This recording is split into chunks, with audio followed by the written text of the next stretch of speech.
wanna watch a drama. You say you wanna watch a comedy. Well, you can watch it with your mama, or you can watch it with your daddy. You'll even sit and watch it with your middle schooler, so you can come and talk around a water cooler. We're watching all day and all night. Couch potatoes unite. Whoa, whoa. Couch potatoes unite. Whoa, whoa. Couch potatoes unite. Hello and welcome to a brand new episode of the podcast entitled Couch Potatoes Unite! Which is based on a blog of the same name because even though our watch is over, we're Couch Potatoes Unite. The name says it all. My name is Kylie and I love TV. If you feel the same, keep listening and or checking out our website, couchpotatoesunite.wordpress.com, as you're bound to find some common ground or something you like. For Couch Potatoes Unite, we're all about the wonders and unique long-form storytelling of the small screen. CPU! Hopes you've been following releases of brand new episodes of the podcast on Wednesdays, as well as new blog entries on some Tuesdays, and as always, we have several more new episodes on the way. Because the panelists and I live lives behind our podcast, the episodes are published once per week. Subscribe to the blog or the podcast via iTunes, Apple Podcasts, Stitcher Radio, Google Play, and on Spotify to stay on top of brand new episodes. Episodes already published discuss a variety of shows around the water cooler, including but not limited to Fuller House, Westworld, The Good Place, Arrested Development, Jane the Virgin, Schitt's Creek, Doctor Who, Supernatural, and Orange is the New Black. Plus, new episodes are in the works, including revisits for American Horror Story, Grace and Frankie. We'll be launching new panels covering Mr. Robot, Charmed, Outlander, The Breaking Bad Universe, and This Is Us. And because we look back at shows now past, we'll put out some musical stops for our crazy ex-girlfriend. We'll revisit one of the all-time and most watched classic sitcoms, MASH, and we'll consider the moral implications and quick cancellation of Dollhouse. By the way, did you know that CPU also from time to time goes live? We've been live from bunkers, comedy shows, and Comic-Cons. Plus, we're planning more live appearances and other cool stuff. So make sure you like or follow us at our Facebook page, our Twitter at CPU Podcast, our Instagram at Couch Potatoes Unite, or subscribe to our blog, our YouTube channel, our Apple channel, our Stitcher Radio channel, or find us on Google Play as well as on Spotify. In the meantime, if you don't hear a show in this podcast format, fellow panelists and I still write reviews, and we always seek new panelists. So if you have any interest in joining the discussion, say hello by finding us at any of those outlets I've mentioned. At the very least, stop by and leave us a thumbs up, comment, or review. We like feedback. Just don't take your dragon and burninate the countryside as your feedback. You might make the whole internet mad, not unlike the topic we're about to discuss. Today, we're around the water cooler and discussing Season 8, the final season of Game of Thrones, which aired from April 14 to May 19, 2019 on HBO, with a total of 6 episodes. This episode of CPU represents the first of our 2-part goodbye series in which we salute the end of our watch of one of the most important cultural touchstones in TV history, despite its divisive ending, which we're about to talk. To remind the listener, Game of Thrones is an American fantasy drama television series created by David Benioff and D.B. Weiss for HBO.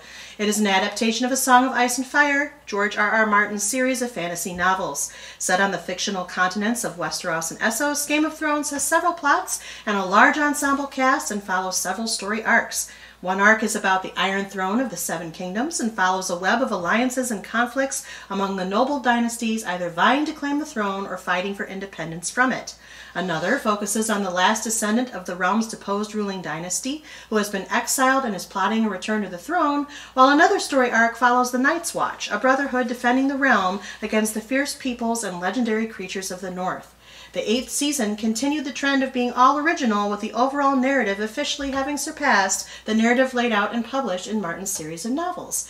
Therefore, everything depicted on the show this season was of the creator's own design. This is an important disclaimer. Previous CPU entries, both podcast and blog centered on Game of Thrones, provided plot summary and recap following the principal characters among the more than 200 covered by the show.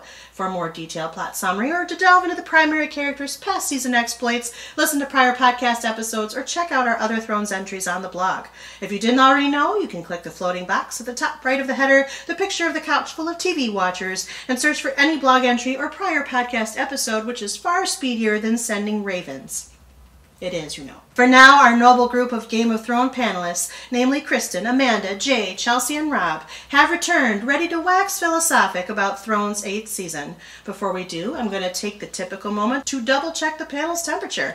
After all, as we all know, sometimes a TV show can take turns for the better or the worse in our heads, or it can continue its level of awesomeness or lack thereof depending upon story evolution. As always, it should be noted that all of our panelists have watched all episodes of Game of Thrones and will, let's face it, discuss highly sensitive plot points. So for those of you who are not caught up on Game of Thrones, first, where in the hell have you been? And second, listen at your own risk, as there are going to be major spoilers. Welcome back, panel. How are you? Hello. Hi. Fantastic.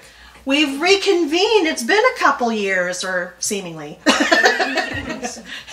And too long. Been too long, and just in time. Well, maybe. We let the embers kind of cool for a while before we decided to do this podcast. Although I'm getting the general sense from preliminary talk that it's all still fresh in the panel's minds. So that's good, and what I'm going to do now is take your temperature along the standard CPU character question, which changes with each show we do.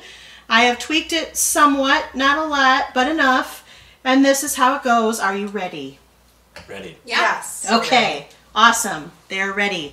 So how would you rate your interest in Game of Thrones following Season 8, the end? So think of Season 8 and how it's affected your life thus far. Did you watch Game of Thrones because you had to know and to see all, including how it all ends, even if you had some idea of that already? You wanted to know if this show could still surprise you as it had in the past, because to you, this show is king, like Bran Stark or the Three-Eyed Raven. Did you watch it because you openly love it and are zealous to protect the show, whatever its transgressions, as if it was your young, even if your young are dragons? In fact, you are determined to defend this show because to you, a TV show's writers do not have to justify their decisions to fans who expect certain character progressions and don't like the hands of fate they were dealt, particularly when a bait and switch sends one character from seemingly the heroine position to that of one of the show's primary villains. For you, that decision was a legitimate embodiment of breaking the wheel, like Daenerys Targaryen. Did you watch it because you were obsessed with the secrets and the lore? You wanted to know exactly who might assume the Iron Throne in the end,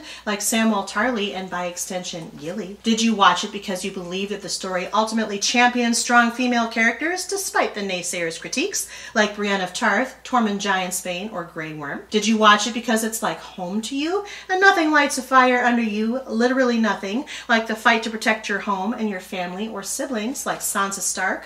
Or Ghost the Direwolf, who did survive, we are happy. Did you watch because it's a good time with clever words, and if you are for anything, it's a good time and clever words, yet you were also mortified by the events of the final season, believing that this herald of TV entertainment took a dramatic turn for the worse that you cannot reconcile in your mind despite all of your cleverness, even if the ending offered some redeeming features, like one of the best monologues ever delivered by a character on this show, like Tyrion Lannister.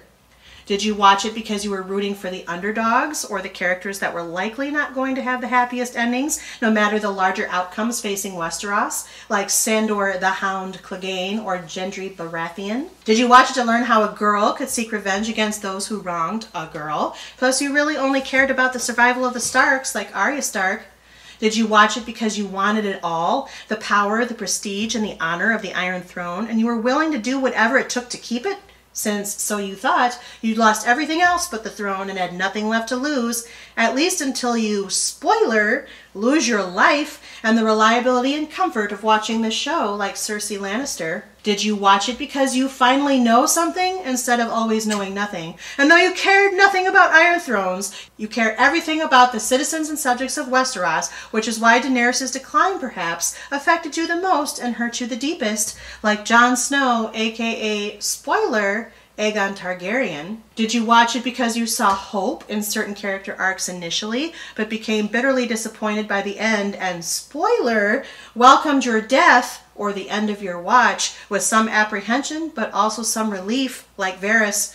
Did you watch it but you don't know why anymore? You believe the story lost itself by the end and that you could only do what you knew best, attach yourself to the unhealthiest of characters, Cersei, for example, because at least they were consistent, like Jaime Lannister. Did you watch it but don't know if you liked what you saw? The story was all over the place, and who could you really root for in the end? The story was not set up for happy endings, and while you can accept that, you also don't believe that the show earned the ending offered, like Davos Seaworth. Or you stopped watching or don't watch it anymore because, spoiler, you died, like Melisandre, Dolorous Ed, Lyanna Mormont, Jorah Mormont, Beric Dondarrion, Theon Greyjoy, Missandei, Rhaegal the Dragon, Euron Greyjoy, and the entirety of King's Landing, as well as thousands of others in the Battle of Winterfell. Who would like to start?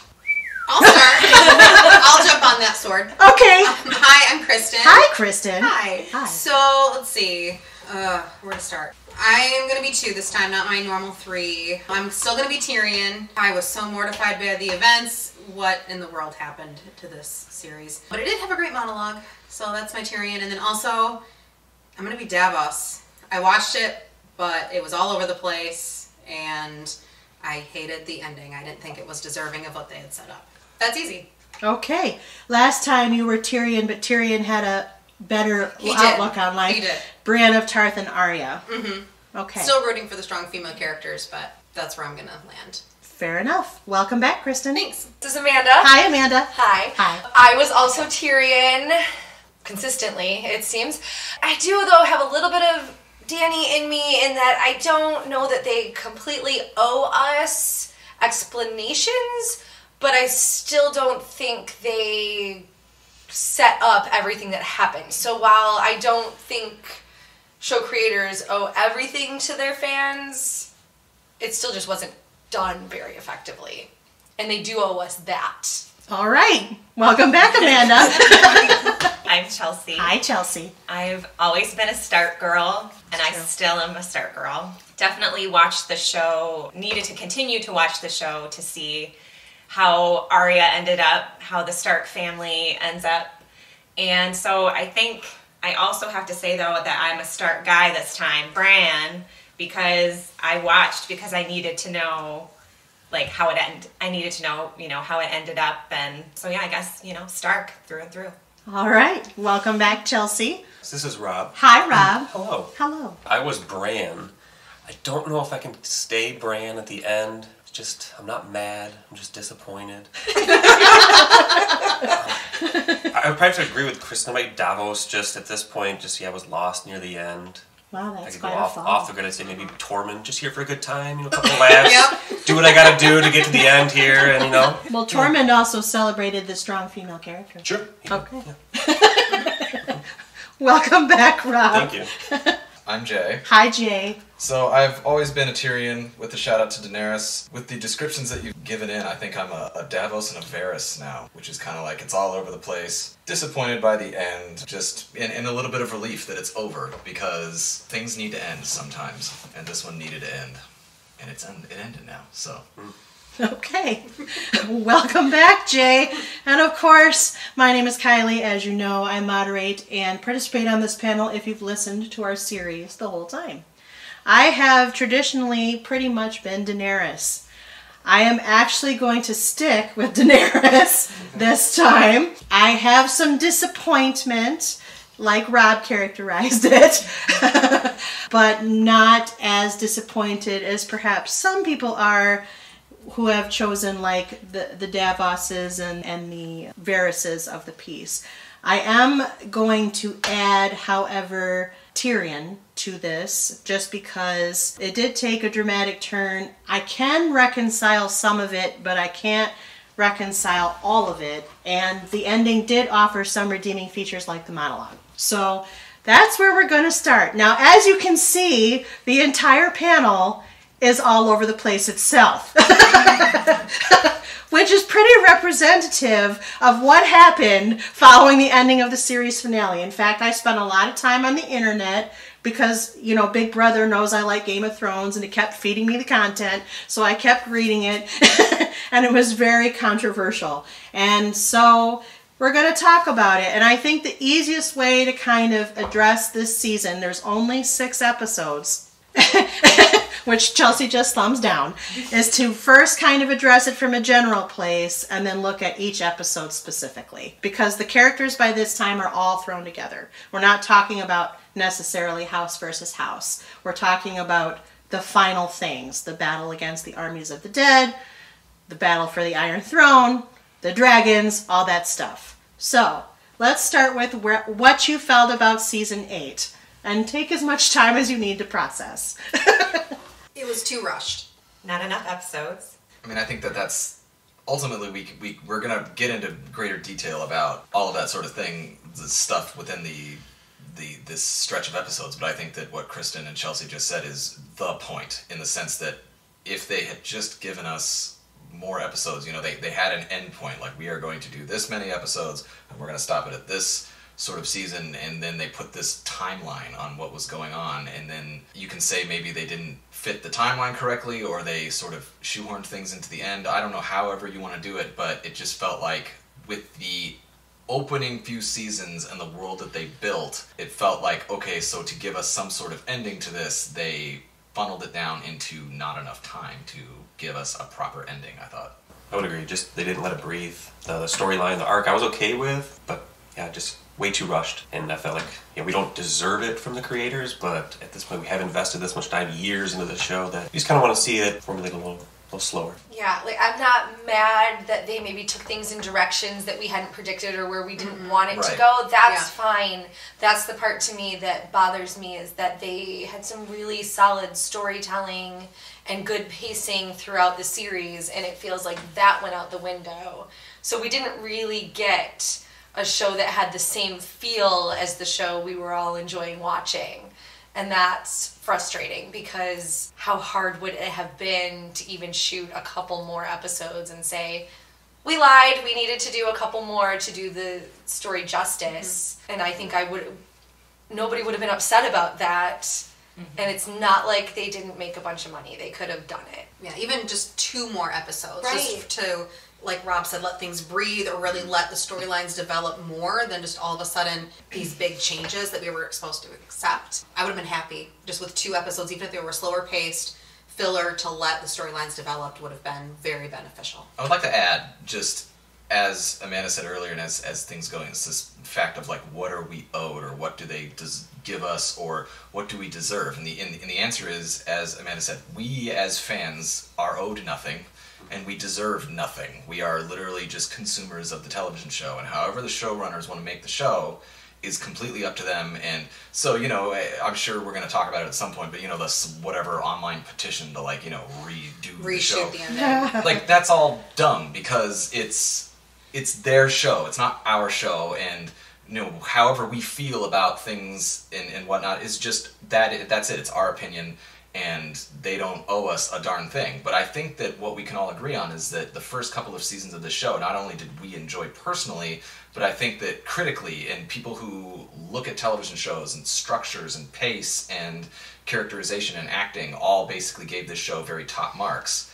And I think that it is just as deserving to basically say, well, you don't have that anymore at the end because of how you chose to do the show. And that's perfectly fine. They can end it and do the show however they want, but by the same token, we don't have to sit here and say, this is a really fantastic show anymore. We can say, it was, and now it's a thing.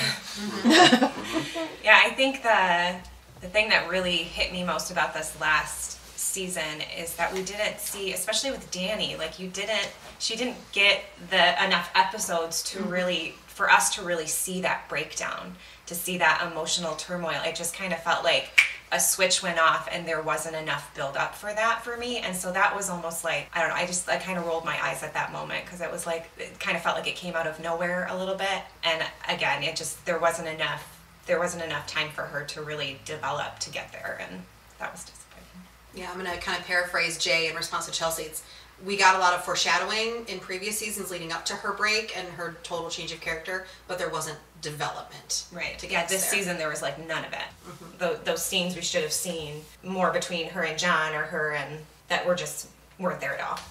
And so that was, there just needed to be more happening there for me to really jump on that bandwagon that, oh my gosh, she's really losing it right now, and then setting fire to everything. So we're hitting on the things that I made purposeful references to in the character breakdown. The fact that the season was too short, Daenerys' turn, and I'm sure there are other things that we're going to discuss as we progress through the season. So notice how the panel is kind of unanimous, and I am going to add myself to that unanimity about the fact that the season itself was too short. I have thoughts about Daenerys' turn and some of the other things that we saw. However, they had not reached the climax of the story yet.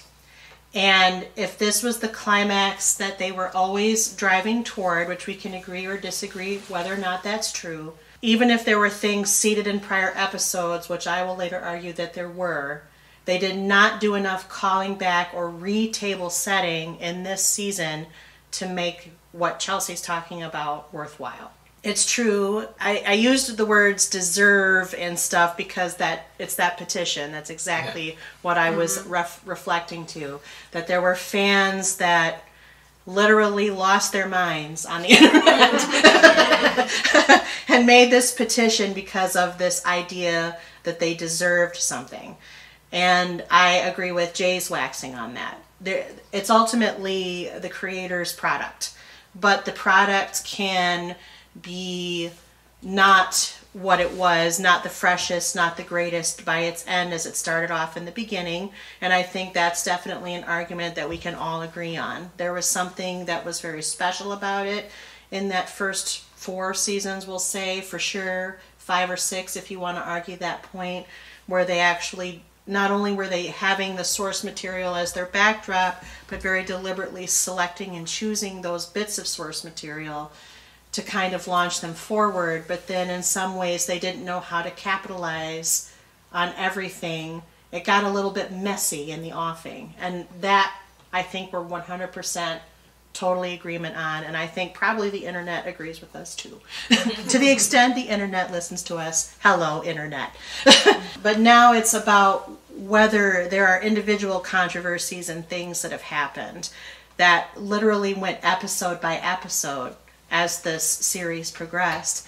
And that's why we're going to talk about each of the episodes, because it definitely started off kind of well, and then as each episode aired, it got progressively more hot and heated, and possibly worse even from your perception as a viewer. So I'm just going to start tossing out the episode title, a bit of what happened, react to it. The first episode was Winterfell. Everybody basically converges onto Winterfell, except for House Lannister, but for Jaime, and Tyrion is already there because he's long defected. So everybody's kind of coming together. They're getting ready for this impending war. They've been convinced by Jon Snow. Jon and Daenerys are coming with their very regal, because he's gone to find her. They've done their bit up north. They came back, all that business. Winterfell. How did you feel about the season premiere? I thought it was good. I like how it mirrored the very first pilot episode, where the actual shots were very similar. We got to get our Stark kids reunion, so that was nice. Nice and fuzzy inside to finally see after the years and years of their individual struggles for them to get together and hug it out. So that was nice. Their Stark girls got reunited. Mm-hmm. Yeah, and I think seeing a lot of just other storylines finally start to cross, that was really satisfying to just kind of see everybody finally getting in the same place and kind of getting on the same storyline here. I think what makes a good battle more than anything else is that setup to the battle, which is why I think, personally, if we're talking about things within fantasy genres, I think that in the second Lord of the Rings film, with the Battle of Helm's Deep, I think what makes that battle very effective, other than the fact that the battle itself is like an hour and a half long, is you get a lot of that stuff beforehand. You see them arrive there, you see them prepping, you see them moving the non-fighting people into the caves, you see like quiet moments before the battle, and I think all of that is very effective to put stakes on the battle itself. So I don't really mind having an episode that sort of sets up this, what is one of the important sort of 2 battles that's going to be at the end of this season. It's just, again, we dedicated an entire episode to this, which I enjoyed this episode a lot, because it was one of the only episodes in the final season that had a little bit of breadth to it. But I guess in the whole long run of we had this abbreviated ending, the question then goes, could we have spent more time doing something else other than this? And I don't know if the answer is yes or no, because again, I enjoy what they're doing with this episode. Yeah, and the moment when we watched it, I was like, oh yeah, that was a good episode. I liked it. It felt like we were leading up to something good. You know, like, it just felt like, okay, yeah, we're reestablishing these connections, bringing everyone together. Overall, I thought it was pretty decent. Yeah, I agree with what everyone else has said. I really enjoyed this first episode.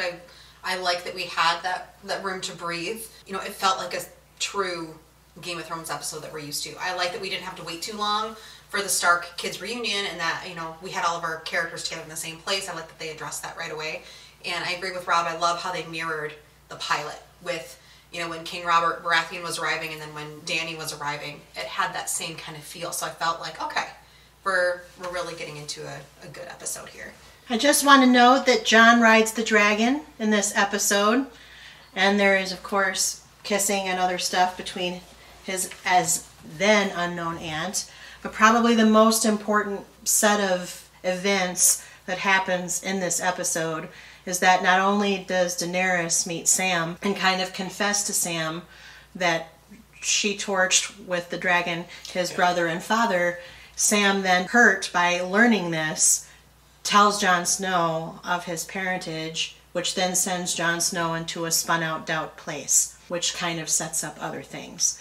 So how did we react to all of that business? Because that was key to the whole who gets the throne storyline. Again, glad that they put it in this first episode so it didn't get, you know, drug out any further than it already had been. I don't know that I had a really strong reaction. We sort of thought we knew sort of some of these things were coming. So it was like, oh, okay, now we know, now they know, now we get to watch how they react. But I don't know that any of it was like, oh, shock and reveal to us as much as it was for the characters. So we, the audience, I mean, we sort of knew these things. I think we talked about it in the last podcast that, like, we were pretty sure this was all going to come out in the open. So I think it just felt like, oh yeah, we needed them to know so we can move forward. And that was sort of what the episode was for, was everybody gets together and starts figuring some things out. Drogon had a weird look on his face when they kissed him. That's what I remember. I thought that was the kind of exciting part of the episode to me. Like, finally, we've reached this. All the other stuff was great fanfare. You're absolutely right. It was delightful to kind of see the mirror points, the bookends with the pilot. But it was the realization of some of this stuff that kind of got me excited and invested. And everybody seems to agree Winterfell was probably the highest rated episode.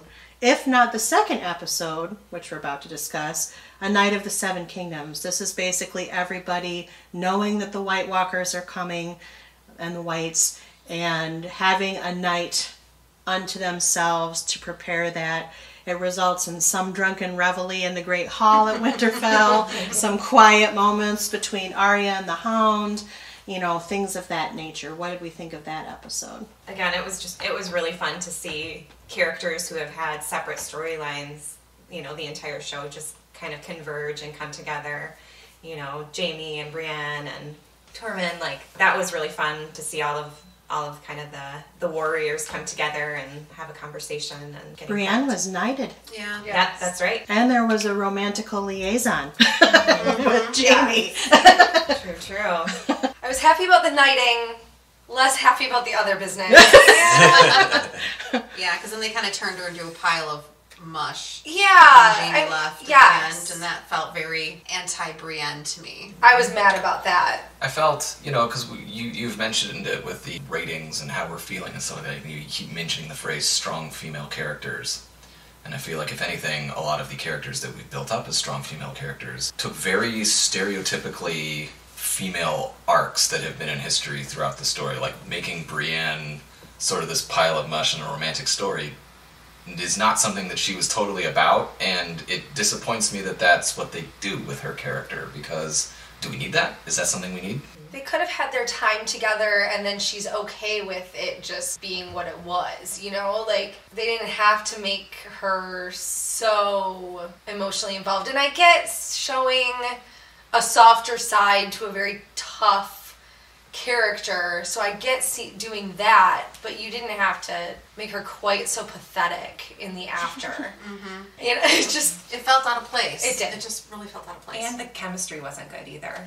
Like, the fact that they took the time to kind of show show that scene. I felt like Brienne, like, she was giving a lot of emotion in that scene, but I just didn't really buy it, and so I kind of was like, this just seems like a waste of airtime when we could be spending it on something more believable and more, I don't know, more appropriate to tying up the story. I would have been okay if, like, Brienne and Jaime were just, like, really good friends and, you know, loved each other in that way. I don't know, felt like kind of especially because he ends up just going back to Cersei in the end. It just seemed like it wasn't a necessary part of And that's the thing, like, if they story. both made an adult decision, you know, and we're like, okay, we're going to have this night of passion, and then they both mutually are like, all right, that was cool, and we go on our separate ways or something, that would have been totally fine. But to have her basically then just be so fallen over for him, because, you know, it's a Team Edward, Team Jacob thing, like, he's never going to choose anyone other than Cersei. So why are we bothering with this? Yeah. And it could have been really sweet if it was like a, hey, this might be your one chance to, like, be intimate, so I'm your good friend and we can do that and it'll be cool, and walk away. I mean, that would be very modern, so maybe that's why they didn't make that choice.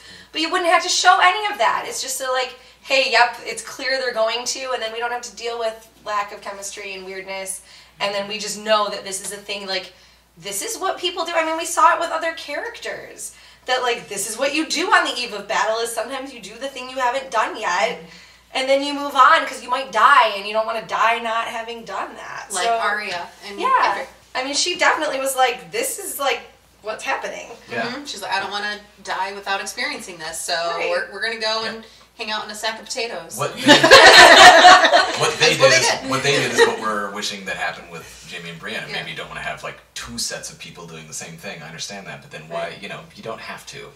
Yeah. And You then didn't again- have and to then do again, anything. You make Brienne fall into this very stereotypical sort of female Right, yeah. sort of Like, this character is thing. one thing she has to have done, where she could just not. She could just live her whole life celibate, too, and that would be all right. Like, that's an option. Shrug. I think but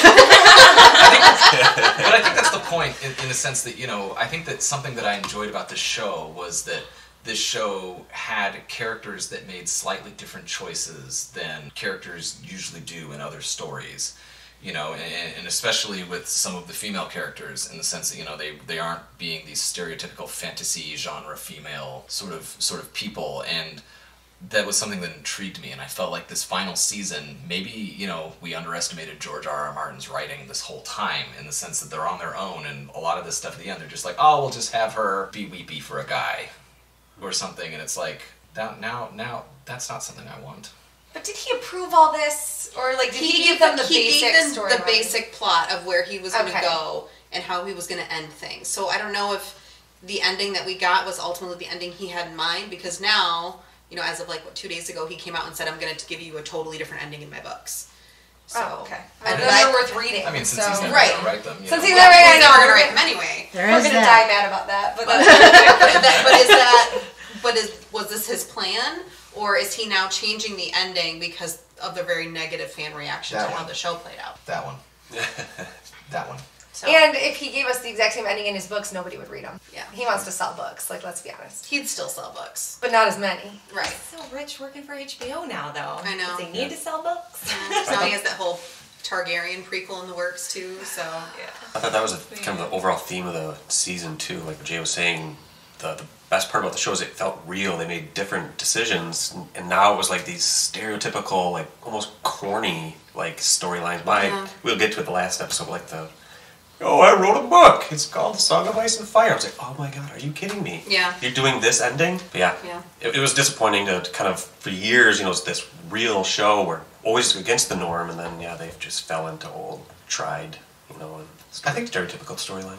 Now that I think about it, I think that's something that we pressed upon the show, in the sense that the show was so successful, and I think that this show took hold of the zeitgeist so much more than other things did, especially something in a fantasy genre. The fact that, you know, he wrote a book called A Song of Ice and Fire. I mean, you know, this is like a fantasy trope, right? Like, you know, Bilbo Baggins is writing the book, and Frodo Baggins is finishing it, and all of this sort of stuff. So, like, it's a trope that is in there. You know, our fantasy characters fight better and die, you know, less frequently than other people and all that sort of stuff, and which, you know, they've sort of subverted for the first couple of seasons, where sort of anyone can die, and then as we're going to talk about it now, our main characters are very basically like invulnerable in this last sort of thing, which again is a very typical fantasy genre plot point, but they weren't so much doing it, and then they kind of go back to it, to some of these things in this final season, and a lot of people can say, well, that's just the genre, right? That's just what happens. It's a very typical thing. So like the fact that Sam was writing The Song of Ice and Fire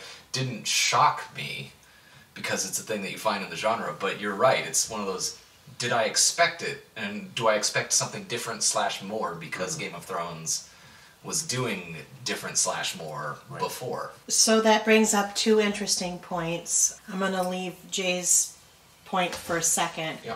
Talking about the Brienne of Tarth versus Arya. I don't know that Brienne has followed a character trajectory that in any way mirrors her arc in the books. I don't know. I do think it's disappointing that the writers, the creators, took her down that path, particularly following the fact that she achieved knighthood, which was something very unusual and certainly not supposed to happen in the world we were watching, and was such a moment of victory and celebration, not only for her, but for the people who knew her. And because they chose to do that, juxtaposed against Arya. Arya does not follow that at all. In fact, we're going to talk about Arya in a second in a big way because of her role in the 3rd episode.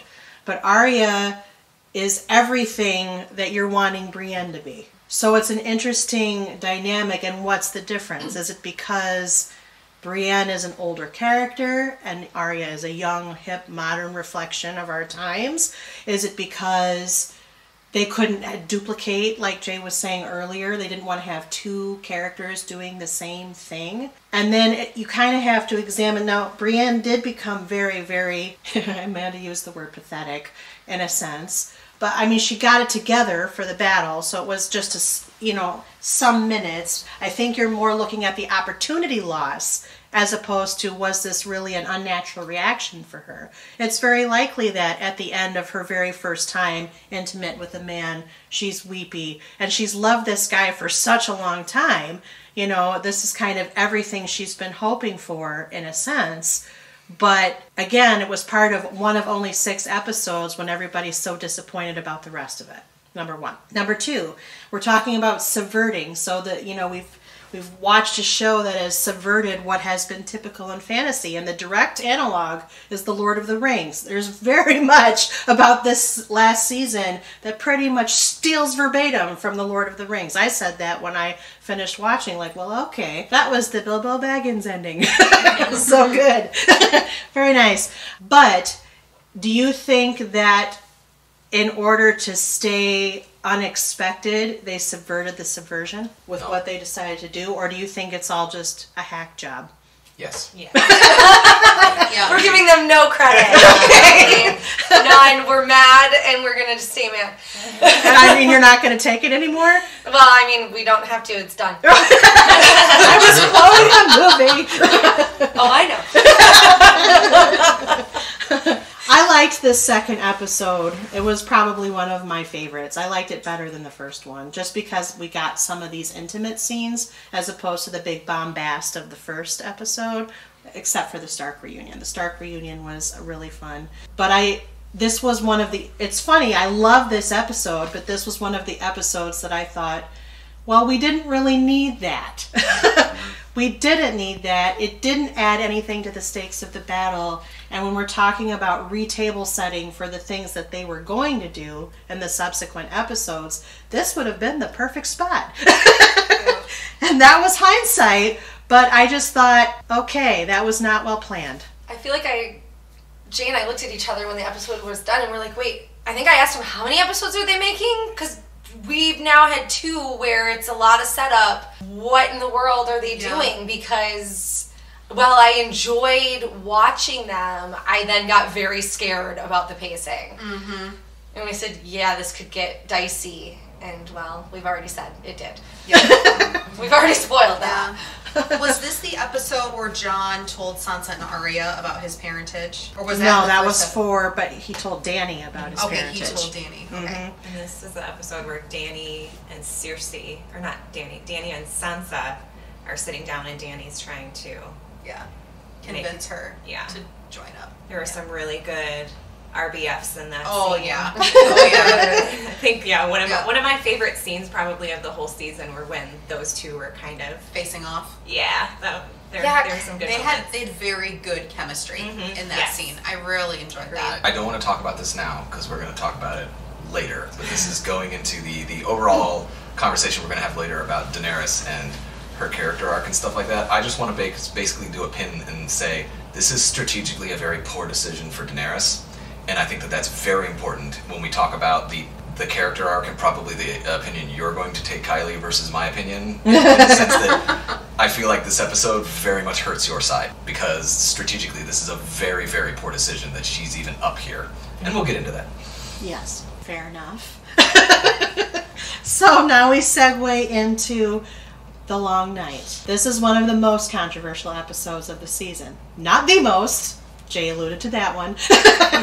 But this is probably the second most. This is the Battle of Winterfell. The White Walkers are descending upon the north. They have ravaged everything between the Wall and Winterfell. This is where the armies of Westeros, Sans the King's Landing army, are making their stand. And it's a huge battle that resolves in about an hour and 25 minutes. This is the longest episode. There are a lot of controversies around this. I won't set them now. What did you think of the Battle of Winterfell? Because, as you know, the spoiler is the White Walkers are defeated here. So what did you think? Missed opportunity not having the remains of the dead Starks come to life in the crypts. Oh, yeah. I thought that too. Yup. Oh my god. And like totally. Sansa's down there, It's not protecting her people. It's like she's not going to come up against like her mother or the bones of her dad or any of her Aunt Lyanna. Like It's not a thing I wanted per se, but No. you're right. They went down there in the crypts, and I was like, oh. I'm wait, like something's they're going to happen down here. Yeah. No one's armed. Yeah, and no one spoke up. There was multiple people that knew that the Nightkin could raise people from the dead. Let's send them down to the basement where all the dead people are. That was like, what are they doing? He can do this. And then We had that wait, conversation. We had that Yes. conversation. We were like, why'd they stick them all in the crypts when the dead people are coming? This seems like a bad choice, right? And It's a so, horrible like, choice. but if we're all anticipating that, then it was It was a bit of such a. I mean, even to have like the top of a tomb like rumble or something just to give us a sense of that danger. Like, you made a bad choice here. They did nothing. They were perfectly safe. Tyrion and Sansa survived. They had a really cute little moment, which I loved. But like, no danger being surrounded by dead people. That doesn't track. I thought so many more people were gonna main characters were gonna die in that episode. I thought we were gonna lose like half. So many. Well, and that's what I said. They went back to the fantasy trope of our heroes that we know can literally fight off 200 Everything. people on their own. And there was literally that part where like you're watching Brienne and watching people, and they're literally just standing in one spot mowing down tons and tons of enemies, right? Which is fine. Again, it's a fantasy genre. I don't have a problem with it. But then you think about like Hardhome and other places where they were having a lot tougher time against the dead than they appeared to have this time, other than they're outnumbered. And you have like whole armies just like decimated, and then we've got like 4 people fighting off the rest. Like, R.I.P. Dothrakis. Yeah. Right? the whole culture, How good is Dothraki, right? Man. whole culture gone, and yet now we've got like 4 guys like fighting. a handful survived. Yeah, I see know. that at the very end, like More a than- handful, but still. But still, it was also super dark. Yeah. The lighting Yes. was horrible, and you could hardly see a I thing. was just gonna bring that up, and it's sort of, what was that one episode called in the previous, the Battle of the Bastards, right? Yeah. That one you could see more, right? But they did a lot of that POV shaky cam stuff with Jon, where he's like, oh, he's buried by people, and I get the freneticness of the battle, but there were times where like that's happening, and I'm like, boy, I wish I could see more in this moment. And then this one, they were like, we have a big battle. It's in the dark. Yeah. Everybody turn up the brightness on your TV. Yeah. Yeah. I know. I actually went back and watched. Like, some fans had actually turned up the brightness so you could see more of the detail. Yeah. I saw some of those stills, watched some clips that they had released, and it made it way more enjoyable. Melisandre did her part. She tried to brighten up. She did. Yeah. Bless her heart.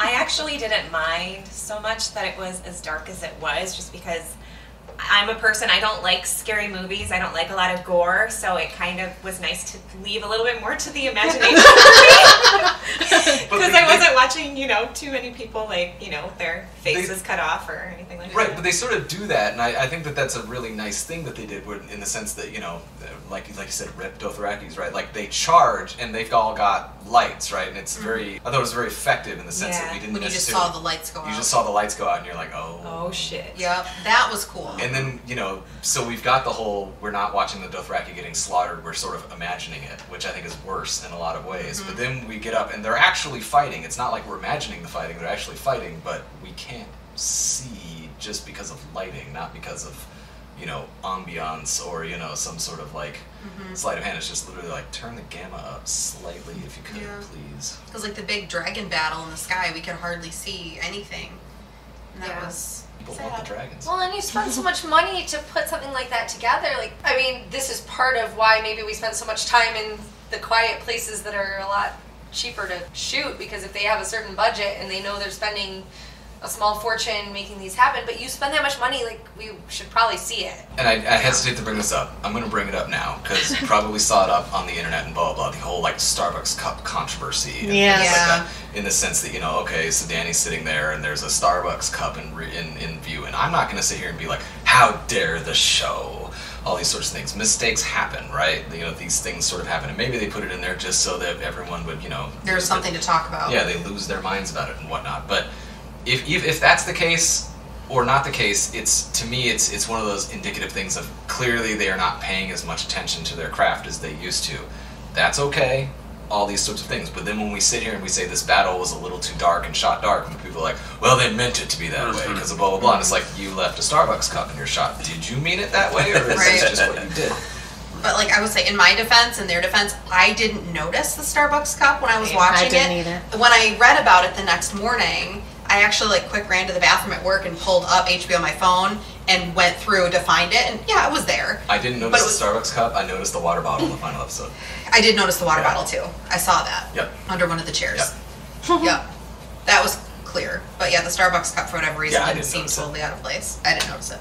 I enjoyed the battle. I think the darkness didn't bother me as much as the fact that they resolved, to me, the apocalyptic battle of Game of Thrones is with the White Walkers. And they got that one out of the way very, very quickly. Very early. Well, I mentioned last time we were talking, I said the final episode's going to have two major things. It's going to be the battle for the throne, and it's going to be the battle against the dead, right? And whatever order they do it in is going to feel in some ways unsatisfying, because one is going to... They're basically saying the throne thing is more important than the dead apocalypse, which, in a way, with some of the episodes, you're like, no, the dead apocalypse seems to be the biggest threat that's happening, and the throne stuff is just people fighting over power. But that's the point of the show, I suppose, Game of Thrones and all that sort of stuff. But you're right, it was one of those where okay, now that's done. And it was done rather, I don't want to say quickly, because it wasn't quick, but it was like, well, we got the fight, now it's done. Gotta give a shout out to my girl Little Bear. I know! I actually thought of you when I wrote that. She was great. Yeah, She is what a good way to go out. favorite. Yeah, she got squished, but... She got killed the the giant. smallest girl stabs the giant in the eye. That's right. That's how she goes out. That was very satisfying. It was very even the actress said that she loved it. She's like, what a way for my character to go. She was all over. She was all about A it. character that was only supposed to be around for one episode, and they expanded because she's so popular. Fantastic. Loved her. Strong-willed little girls are amazing. So they did. They took her. That's one thing that they did because the fans reacted. So they did give us some of what we liked, because we were like, more of her, please. And they're like, but all they loved her too. Yeah. So that wasn't entirely fan service. I think they realized we all love her as much as they do. And but she got the hero's ending. That was really did. That was one death that I was very much sad about, but very okay with how she went. Like, this is great. Yeah, it's this sad. This was a good idea. She's so young, but you're like, you know what? She was tough as nails. She knew what she was doing. Yep. What about Jorah? He kind of died doing what he loved. Yeah, he was protecting Danny. He was on his 10th life. Yeah, he's kind of lucky he survived as long as he did. Yeah, because he survived grayscale and everything else, and goes out protecting his unrequited love. for whom she had genuine feelings, so she hadn't turned into like the cold. Nah, she's crazy. The other pieces of this episode that I kind of want you to respond to connect to the mythology pieces that were talked about throughout the run of the show because of seeds that were planted by the book. So the big thing that happens, but I'm going to set up the little things too, is that the taker-outer of the Night King is Arya Stark. Yes! Yep. Stark forever! Right. Yep. Well, satisfying, also slightly disappointing. Well, we'll get to that. Yep. So she's somewhat supported by Jon Snow. He's kind of out in the courtyard trying to keep... Yelling at a dragon. Yeah, yelling at dragons, trying to make some kind of path for her. Distraction. Right. And then in the meantime, Theon and House Greyjoy are there to protect Bran, because the big payoff of Bran's character after all this time is that his connection from the old tree up north to the Night King makes him a draw for the Night King. It doesn't do anything else. He didn't warg into a dragon. He didn't warg into the Night King. He was bait. We don't see any cyclical Bran mythology because he has access to all of time and space in Westeros. It's just he's sitting in his chair being bait, and then Arya comes in and whammies the Night King in the face. In the gut. Yeah, in the gut. In the gut. In the gut. Oh yeah. Well, She it goes seemed for the like in the face. Yeah, she goes for the face. Yeah. So that's kind of how the apocalypse ended. And then once he was gone, of course, the army is all shattered, including Viserion. Sad, poor dragon. Anyway. I think Theon got a little redemption for his story, at least. He did, because he Lots of died time. serving the Starks. He must have had a lot of arrows. Yeah, that adrenaline kept him going. He was told he was a good man. Yeah, sounds like they had a nice moment too before the battle. They shared dinner together. Yeah. Yeah. So they had the big army, and they had the big fighting, but really the Night King just wanted Bran. Yeah. Why'd we have all the fighting?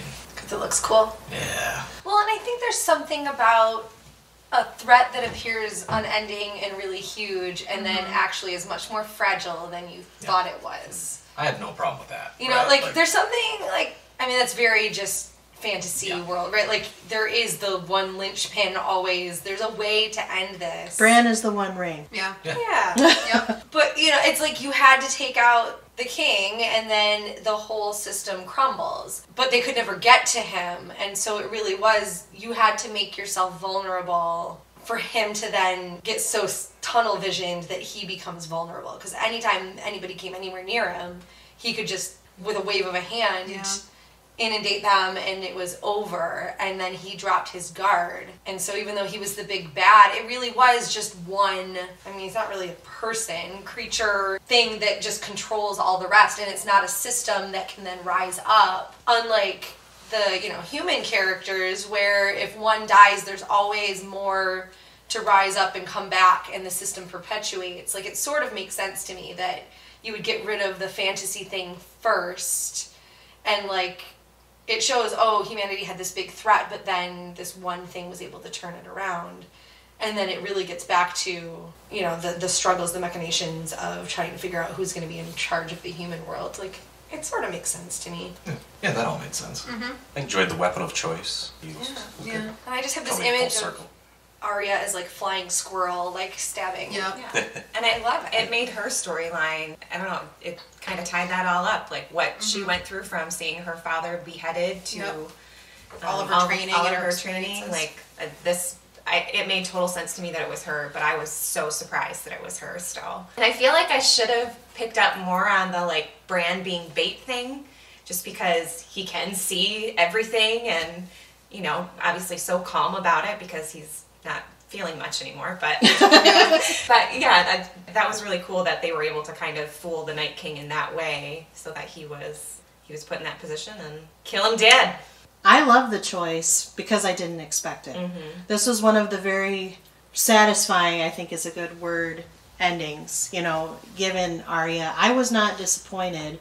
I know a lot of people wanted Jon to be the conqueror, but he conquered the White Walkers a couple of times. At what point does it become too by rote? You know, he's already been the mouthpiece that says, you know, this is bigger than all of us. This is bigger than the Iron Throne. Let's fix this. My only quibble, really, with this whole episode is its placement. Its placement in the series. Just because there's an ideal way that I would have liked this story to tell, even with the Daenerys turn, which left the armies of the dead being the final thing. Because that would have required some kind of more satisfying reunification than what we were given. But of course, they didn't have enough episodes to do it. So then it felt a little anticlimactic, like when it was done and everything just shattered to pieces. I was like, oh, That's it. that's it. After all this time and all this build-up and running up to the north and zombifying one of my dragons, this is what you did? Well, and they opened the whole series with about the White Walker. It was the first moment. Yeah, so... But I also feel, in a way, like this isn't... We're bad-mouthing a lot of the creative choices that were done in this final season. But with all of that, and I will continue to do so, this decision to have Arya kill the Night King and whatnot, I think is a very clever one in the sense that, you know, we talked about sort of like what's going to happen ultimately with Arya, because like Arya has been this, you know, revenge machine this entire sort of thing, and she becomes just this incredibly awesome warrior assassin because she has this list, and you know, one of the people on her list is Cersei Lannister, and we had this big discussion of like, who's gonna kill Cersei? Is it gonna be Jaime? Is it gonna be Arya? And well, it can't be both, you know, all these sorts of things. And then Arya kills the Night King, and after that happened, I knew we had more episodes to go, but at that point, it's like Arya has done the thing. You know, whether she kills anyone else on her list, or we ever see her again, or any of those other things, she has done something monumental and big, and we didn't expect it. We didn't necessarily expect this whole, you know, run that she's going to ultimately kill the big bad dead guy. But she did, and at that point, she has fulfilled. And I think that was a really clever move in the sense that, like, she had this thing, she did this thing, and, you know, will she get to the rest of her list? Doesn't matter at that point. She is the hero of heroes. She came home, found her family, got laid, killed the Night King. Yep. She did. She did the thing. checked Tied that up nice. She is badass and remains one of my favorite characters. Now, you said it was a little disappointing. It was a little disappointing only in the sense that this is kind of an overall feeling for this season. They set up so much mythology and so many prophecies, and while not all prophecies always come true, or they come true in different ways, I feel like a lot of the mythology that they set up just didn't matter anymore. Yeah. So the one prophecy that came true was when Melisandre said, you're going to kill people with brown eyes, green eyes, and blue eyes. And so she Which did. is one of the ones that no one really cared about. But that's the one that came true. She killed the Night King who had blue eyes. But that light bulb went off. And she's like, yep, I'm going to go kill the Night King now. So in a way, that was great. And I love that it was a different choice. It was a surprise choice. I'm very happy with it. But my overall feeling was they set up so much mythology and nothing came of it. Like the swirl with the Night King, that image never amounted to anything. You ran out of time. Yeah. Yeah, and I think there's a callback. Was it episode 1 or episode 2 where they had the screaming boy with the body parts, you know, all on the around wall? it. And I was like, oh, that's It's like, exciting to see so that what callback. does that mean? But then there was zero explanation. Nothing. Who is the Night King? The Children of the Forest? How did it all start? All this years of build-up. And it was like, oh, no, everyone's dead. It doesn't matter. It doesn't matter. Scene. Yeah. So that's why it was disappointing, is that they didn't fulfill any of that mythology that they were building. Well, the big mythological aspect tied to the defeat of the Night King is the prince who was promised. Yeah. So then the question becomes, and that's one of the controversies that came out of the season. Everybody was expecting it to be Jon or Daenerys. Jon or Daenerys. It didn't matter. Just one of them. With the Song of Ice and Fire, it's got to be one of those two. So is Arya, now remember, it's a gender-neutral Azor Ahai. Yeah. Is Arya the princess who was promised? She is a princess of Winterfell, not of the realm. But, so that's the question. And does that feel satisfying to you? I mean, no, not in the sense that it can be, that can totally be, and I have zero issues with that, but the criteria doesn't match. It's not even the criteria, it's just that, okay, she killed the Night King, and now the show's over. You know, like, does it matter? Did it matter? They put a lot of emphasis on it. I would right, like it to I'm saying matter. so, but like, yeah, I'd like it to matter too, but you know, it's going forward with the spoilers. Arya killed the Night King, we saw her run around King's Landing during Burning Nation, and then, you know, she's out traveling. She's a traveling woman. Yeah. Is she the prince who's promised? Who cares? She's out traveling. Well, and that's the point that I'm trying to connect. It's the mythology aspect that left me feeling unsettled. Yeah. It's not the choice. I loved the choice. I did not mind the dark battle. I saw enough. I think I'm in the Chelsea camp. I saw enough. I got the gist. It was fine. I don't need to see all the blood. I saw who died. That was enough. That was fine. I didn't need all my heroes to die. Although, again, if this had been placed in a different spot, heroes dying would have been an expectation. So is that something that matters in the end? Probably not. Right. But the mythology aspect, the thing that kind of drew people into the show and got them very invested, especially the book readers, because a lot of those seeds came out of the original novels, was not fulfilled by this episode. And that's what left me feeling like, now, I really hope he finishes these books. Because without going on a bigger tangent, would it be fair to say that this is a lot of people's complaints about the television show Lost? it's very, yes. Yep. You know, because a lot of people are like, they didn't answer the foot question, they didn't answer the this, they didn't answer all these sort of questions, and a lot of the showrunners or people who are like big Lost fans are like, it doesn't matter, it's just about, you know, the journey and not the destination. And it's like, yeah, okay, but why introduce all this stuff if you're not going to... Set it up. Well, you know, and you that's... don't need to answer every question, but answer like 50% of them, maybe. Yeah. This was a big question. If you see something at the start, you expect it to have a payoff eventually. Yeah. Right. Well, and Lost, in the same way, well, it's funny that you bring up Lost. That is probably a very good direct analog because, as I always say, the journey was fun. I liked Lost. The ending to me was super disappointing. Probably more disappointing than this one. Yeah, right. Yeah. And that's They're up there. Yeah, they're up there. And it's because... What I always say is it's because the creators of Lost planted their flag that it was always about the characters, but failed to acknowledge that they made the island a breathing character, which is where all the mythology was at. Yep. And it's the same thing here, only this one manages its characters probably better than Lost ever did. They forgot that the mythology is the thing that made this something larger than the individual components.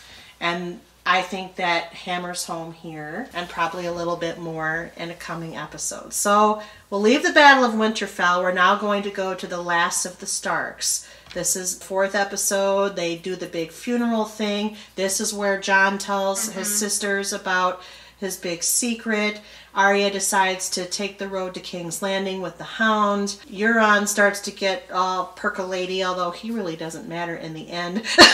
Not at all. Nope. And Daenerys takes Rhaegal and Drogon and decides to attack King's Landing, while in the meantime, the forces of House Lannister kidnap Missandei. And it's at the end of this episode that Daenerys squares off with Cersei and decapitates Missandei, which then leads to the events of the 5th episode. So what did we think of the Last of the Starks? I was disappointed that Sansa and Arya's reaction to Jon's parentage news happened off screen.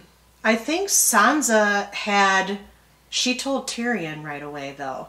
So we got a processed reaction from Sansa. Yeah, and she did that on purpose because Tyrion will spread it so everybody knows that he should be the rightful heir to the throne. Right. So I get that, but I would have liked to see the sisters' reaction that their bastard brother is really their cousin. I don't know. Their king.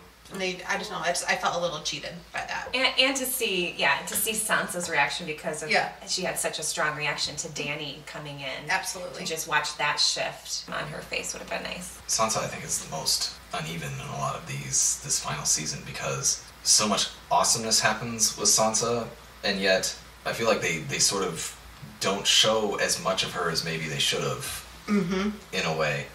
Because I think that ultimately, that's the whole thing. We talk about, it's a song of ice and fire, it's the Targaryens and the Starks and stuff like that, but clearly with the ending that we got in the final episode, this show ultimately was about the Starks. Yeah. You know, and if you're going to do that, fine, but show them more then, and show more Sansa stuff.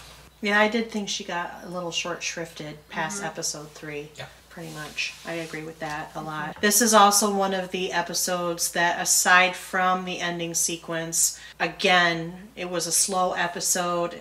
If they were going to do this was, again, a perfect episode for them to start calling back some of the seeds of Daenerys's ambiguous mindset. That's too late at that point for that. You think so? It really is. Well, they didn't do any of it. Yeah. I mean, if they were going to do some, they should have done it here. Right. I think it would have helped, but it wouldn't have been the best option. No, I think the first 2 episodes were really the best place. Yeah. Well, because no, at that point I she feel was like getting... At that point, you've had to have her go more nuts before this whole season had even started. You know, other than, well, she's a Targaryen. I was just mad at her. Yeah. Because she got another dragon killed. Yep. Yeah. She's a dum-dum. Yeah. And, like, she should have been better at that. Like, how did she take over all these other cities... Yep. And then she can't, like, figure this one out. And she can't figure that there's a navy waiting for her in the Yeah. bay. You have a dragon, you can fly send a it. mile. Exactly. Like, you can send a scout up. They you can know. see for a long time. This should not It have should been not a have been a surprise. Well, and that's... So, I'll disagree a little bit with she should have been more nuts at the start of the season. They should have started showing her going more nuts because During then she Yeah. made a very rash decision, which was very uncharacteristic of Daenerys. Right. Which was, I'm going to take my decimated forces and my 2 hurt dragons, and I'm going to go charge on King's Landing because I think I'm invincible at this point. Yeah. I've Right. defeated the armies of the dead. Which is fine. That whole decision would have made sense if we started to see a deterioration Yes. a little earlier. Absolutely. They had her seeming like the Dany we have seen, and yet she does this thing, and I was like, what? Yeah, is she doing? that was Like, out of character. It was out of character. It's her first really big tactical error where you can see she's not making the decisions she used to, but they don't let us see that transformation. They don't even have her quoting things in the past that would have actually supported her stupid rash decision, like the wheel breaking speech, for example, or some of these other things where she made her stands in Essos and had some very strong words for those people. She didn't even do that here. It was more like, I want the throne and I'm going to go get the throne now. That was the sum total of her dialogue. So, Which I don't feel like was completely out of character for her. I think she always had the potential because her approach is always very scorched earth, metaphorically or literally. So I felt like that actually made sense. We just needed to see a little bit more of how she finally justified doing that to a people that she wanted to be the leader for. You know, like, especially because she was so big on, like, you know, saving the innocents and protecting Yes. those that Freeing the couldn't people. protect themselves, Yeah. that she would just... it's where she stops caring about that because it was the people who are corrupt and nasty, I want them dead, which we can sort of have sympathy for, right? Like we can get on board with that, but when she's like, I don't care about the babies, I don't care about anything like that, everybody's just gonna get burninated, then it's not the same Dany. Yeah, and that I guess, you know, we're talking a little bit of this now. I think that a lot of her journey, especially like in the first few seasons and like in Essos when she's building her army and she's going, is the whole thing of she doesn't know how to be a leader, but she does know how to fight, and that's the whole thing. Whenever she gets to a city, and yes, she's got the dragons on her side and stuff like that, but as you said, whenever she has the choice with her enemies, she usually chooses a path of ruthlessness, you know, burning the Tarleys, burning people, you know, she crucifixed people along the one town. I mean, she has this pattern of being very brutal with her enemies. So that sort of stuff seems to be in her nature, but at the same time she had Tyrion, or she had other people basically saying, hey, maybe that's not right. And so she's like, okay, so she has this battle of like, I have this ruthless nature within me, but maybe I shouldn't do that, and maybe I should try to lead a bit better. And then you see her like trying to be a better leader, and then we have Tyrion, whom we as an audience sort of trust a little bit as a person of wisdom, who's basically saying she's going to be better, she's going to be this great leader. And you know, it's fine that, you know, she ends up being crazy and, you know, all that sort of stuff. But to me, there is no sort of thing. It's that Dany militarily is usually doing sensible things. It's her leadership and her kind of managing people where she's having issues, right? But when she lands on Westeros, you know, she sits in Dragonstone for the longest time, and then she's not moving until Jon Snow bends the knee, and then she belatedly comes with the Army of the Dead, and then Jon's like, let's go attack the Army of the Dead right now, and she says, I'd rather go to King's Landing. And he says, no, we need to go take to the Army of the Dead. And she goes, and she loses a lot of her army to do so, and then she makes this rash decision to go down to King's Landing at this point and loses another dragon and loses more armies. And it's like you said, if they show her like mentally deteriorating or something like that, I guess it would make some sense, and you could basically retcon it and say, well, she was mentally deteriorating, that's why. But it's like, you didn't show it, and so at this point it looks like she's making poor military decisions, which is not what she has done before. So then you're just adding confusion, and for the most part it wasn't even, I was like, what are they doing to her character? I was just like, why is she so stupid this season? And I don't know why that should be one of my reactions. It also was, so we're going to get on this because we're segueing nicely into the bells. So there's a couple parameters here that I want you to consider. They basically, after showing us those in the first season, which is the first season is almost letter for letter the first book, and they were very deliberate about showing us, or showing Daenerys with her brother Viserys for a time, seeing a full juxtaposition of what it's like to be a ruthless, uncaring Targaryen versus a Targaryen who doesn't have that influence, may or may not have escaped that lineage that has allowed them to go crazy. And remember, it's their father that went crazy, was deposed by Robert Baratheon and Robert's Rebellion, that whole business. Okay. So they did all of that, and then the Dany we find kind of is very much like Viserys. The brother who tried to rape her and all this other stuff. So I wanted you to think about that. And then the death of Missandei being the thing that broke her in the end. Not that all this other stuff was kind of, happening and swirling around her head, but it was watching that she decided to visit the punishment on the whole of King's Landing, as opposed to, say, just going to torch the Red Keep, which would have been sensible from the beginning as well as the end of the episode. So now we get to the bells. And the bells is, we literally hear the bells in King's Landing. Daenerys is on Drogon, and it's fire and brimstone and ash, and people running through King's Landing and dying. And that's the whole episode. So, it was a beautifully except for Hounded Mountain, which we'll get to. Yeah, it was a beautifully shot episode. I think that was one of my favorites of the entire series. Just the chaos and really well done in that regards, but also really terrifying to watch. So what did we think? Beyond, it was beautifully shot. I guess, contrary to the Battle of Winterfell. I was obviously concerned for Arya. Like, is Arya going to make it? I've been thinking about this a lot because I knew we would talk about a lot of this, and I think I sort of brought it up a little bit before, and I think my whole thing is foreshadowing is not the same as development. Ultimately, it's okay if, yes, a lot of people went into Game of Thrones, especially this final season, basically saying that Daenerys is the ultimate sort of hero in the story, and clearly that is not the case. And it's okay that it's not. You can have a complicated female character, a complicated, strong female character, and you can have a complicated, strong female character ultimately be evil, and be a force that needs to be defeated in some way.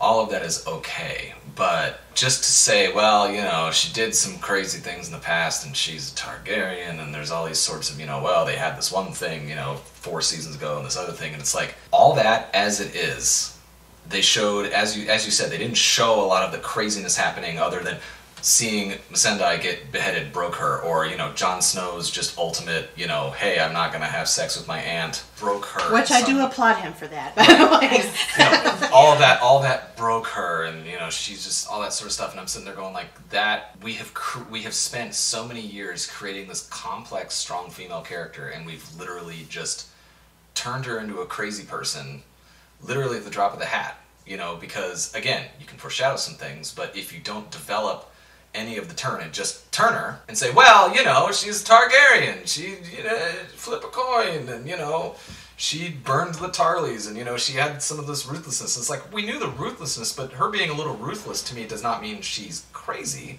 It just means this is what she knows, which is different, I think. And so I guess it's the whole thing of, not that I deserve anything from the creators, but I feel like, okay, we're going to make Daenerys the big bad crazy person. It's like, one, I think that's a stereotypical sort of like, oh, we're going to have a female leader who's crazy, which I think I'm not super wild about. And second of all, I'm like, you didn't set this up properly. And I have to live with it no matter what you do, but at the same time, I can also say you didn't set it up properly, and I don't have to necessarily say you did a good job with it. So I agree that foreshadowing is not development. I just disagree with the people who say that it was never even seeded.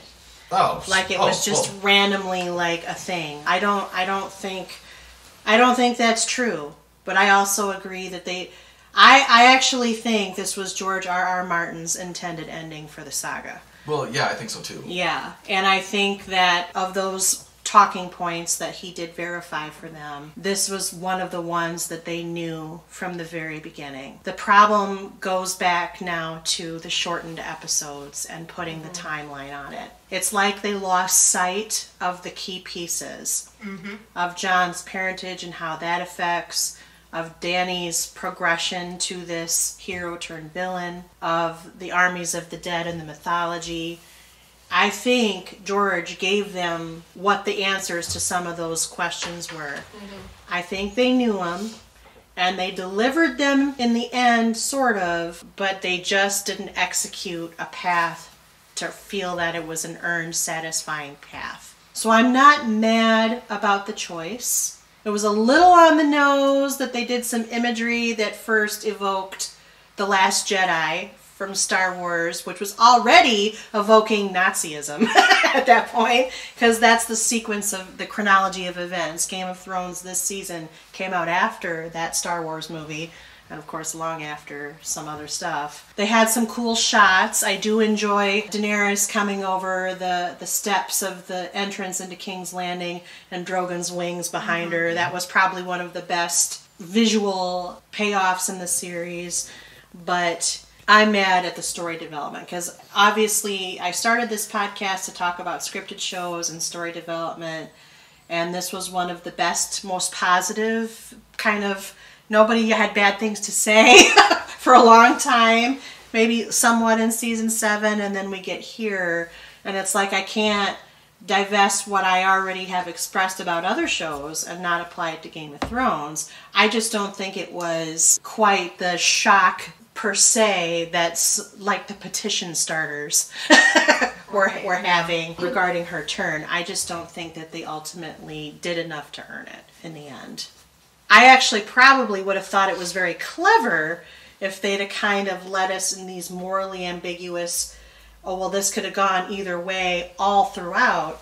But she was spending a lot of her time, especially under the influence of Jon and Tyrion, the two other audience favorites, kind of being, oh yes, I'm going to be cool like they want me to. I will be the leader that Cersei is not. And then she ends up being worse than Cersei. I mean, Cersei at least only blew up part of King's Landing. But she didn't have the same resources, right? She didn't have a dragon. She didn't have a dragon. Everything. But that was very targeted attack to get rid of. I mean, it was a hugely explosive targeted attack, but it was still a targeted attack. And Daenerys is like, let's do a wipeout of pretty much everything. I did like that we got to follow like on the ground using Arya. Yep. To see the impact and watching her be devastated by the suffering of the everyday people. I did think that juxtaposition was really interesting, because she like would become invested in what was happening in characters, and then we see them dead later, and she's kind of like, oh. To kind of show that devastation, even though we're keeping some of our, favorites safe, they're still traumatized. You could see the effect that had on her, even though, she basically is death now, right? Like, she just can kill anybody at any time, and yet she's still impacted by it, which I thought was a nice thing to see for her, where death is a thing that she still feels like needs to be justified. In a way, like there needs to be a reason why you're dying, and the killing of innocents is sort of problematic for her still, at least on that scale. So I thought that was interesting. Speaking of fan favorites and reasons to die, Kristen, you got your Clegane bowl. Got my Clegane bowl. And it was beautifully shot on the stairs of the Red Keep, because it was crumbling and falling apart. I didn't know if I needed to see the gouged eyes again. We already saw that. It didn't explode. I had an audible laugh when Qyburn got just thrown against the wall. And Yep. it was nothing. Yep. Yeah, I'm not listening to you anymore. Boom. Done. Splatter you. Yeah, that was really satisfying, and that was one of my favorite moments of this episode, was their battle and the fact that they went down together. As the Hound said, like, no, brother, we're like, didn't he say, like, we're gonna go down together? Or, anyway, I don't know. But it was very satisfying. He still got a hero's ending, because the Hound was a really great character as well. Yeah, just loved it. And I love that, I think at one point, even Cersei, like, was behind the mountain when the things were starting, and she's like, I'm getting out of here. Yeah. Went away, and no one cared. A little moment of comic relief. Yeah, it's like, Cersei Lannister. I'm gonna go. You guys finish. But it was worth the wait. I liked the way, where they placed it, when they placed it. I have no complaints. I thought the dying together was very poetic. Yeah. So another good resolution arc Yep. for a character that people have followed and seem to enjoy for a long time. You know, the Hound with his fear of fire, the fact that that's how they went out was in the Dragon Fire that was ravaging King's Landing was kind of another poetic moment too. He didn't have that fear of dying by fire. That's how he chose to take them both out. Yeah. So they did some things right. They did some really cool. They did some things right. I'm not going to totally say everything was crap. But. So here's an ambiguous thing that could be either right or wrong. The ends of Cersei and Jaime Lannister. Ugh. That was so cheesy. That was so cheesy. Why did they get to have Have a a- somewhat happy Death. death? I mean, they get to be together. Forget them. I don't even care. I don't want them to have a good ending. I just want them to suffer. Well, After they everything Cersei did. suffocated under bricks and stuff. Because they were together. Here's the together. thing. She was comforted by his presence in the last moments, and I didn't want her comforted. After she had sent an assassin to kill him. It was Yeah. just... She doesn't deserve to be even slightly comforted in her last minutes. She should suffer. And they weren't squished by that many rocks. Tyrion found them by just moving like one. They were mostly on top of the rock. There wasn't enough smashing, damn it! They looked way too pretty under those rocks. They did. So beautiful. One of the controversial aspects of this was Maggie the Frog's Yes. prophecy. Oh my gosh. It bothers me. So, was it fulfilled? She died. But not at the hands of the little brother. Jamie's the younger twin. He let her down there. Yeah, but it's not. It's not. It's very, you have to stretch. You really have to stretch that one. But again, it doesn't matter. Do they care? Right. Yeah. I will say that despite the fact that it might not have been enough bricks, it was very poetic that the house that they built is what killed them in the end, to me. And I at that point did not care about Jaime. Once he left Winterfell, I was like, F you, MF, stupid guy. You get whatever's coming to you. I almost wanted Euron to kill him. And I do not like Euron. Yeah, the rock star pirate, he didn't get Yeah. his wish in the end. He thought his dying statement was that he killed Jaime. And did he? Maybe. I mean, struck He from the wounded camel's him, back. but that's, yeah, it wasn't the final blow. It was No. the castle on top that was. And yeah.